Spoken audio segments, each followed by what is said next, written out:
Hello friends, आज आपण पालकचा पराठा बनवणार आहोत। यासाठी पालक लागेल। पालकला स्वच्छ धुवून ठेवलंय। आता याला गरम पाण्यात टाकायचे। पाणी आपलं उकळलेलं आहे। यामध्ये पालक टाकायचे।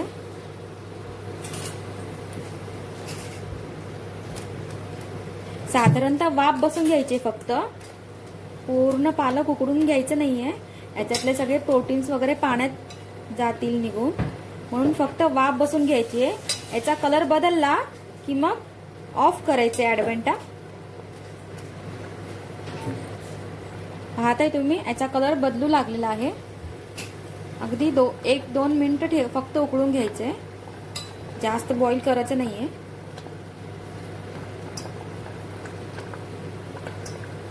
कलर बदललेला आहे पालकचा।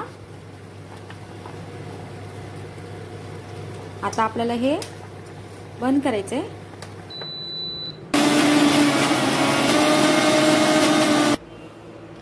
पिठामध्ये 2 वाटी ज्वारीचं पीठ आहे, 1 वाटी गहूचं पीठ आहे आणि 1 वाटी बेसन आहे। आता यामध्ये आपण मीठ मिरची घालायची आहे। 1 चमचा मिरची, 1 ते 1.5 चमचा मिरची, 1 चमचा हळद आणि चवीनुसार मीठ।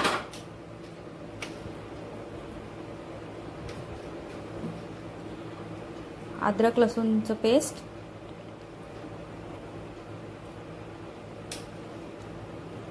तीळ, ओवा जिरेचं पावडर, बारीक चिरलेला कांदा, कोथिंबीर। पालकला आता आपण उकळून घेतलं ना, ते थंड झाले की त्याला मिक्सर करायचे आणि पालक ॲड करायची आहे। पालक खूप हेल्दी असतं मुलांसाठी। मुलं पालक खात नाहीत ना भाजी वगैरे, म्हणून आपण त्याला पालकचा पराठा करून द्यायचं, म्हणजे सगळे हेल्दी। पालकमध्ये खूप आयरन असतं। पालक खूप हेल्दी असतं मुलांसाठी, म्हणून आपण पराठा करून द्यायचं मुलांना। आता हे सगळं मिक्स करायचं। जेवढं बॅटर आहे तेवढंच पीठ घालायचं आणि त्या बॅटरमध्येच पीठ मिक्स झालं पाहिजे। एक्स्ट्राचं पीठ नाही घालायचं, म्हणजे टेस्टी होतात पराठे पालकचे। पीठ आपलं भिजून झालेलं आहे। 5 मिनिटांसाठी झाकून ठेवायचे।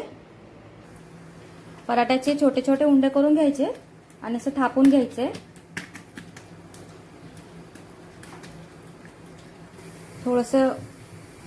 थोडेसे तीळ ऍड करायचे।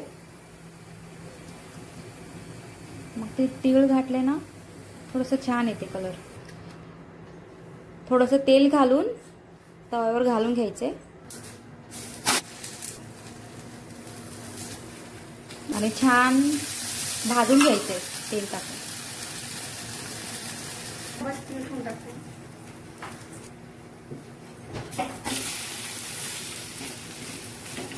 खरपूस असं भाजलेला आहे आपला पराठा।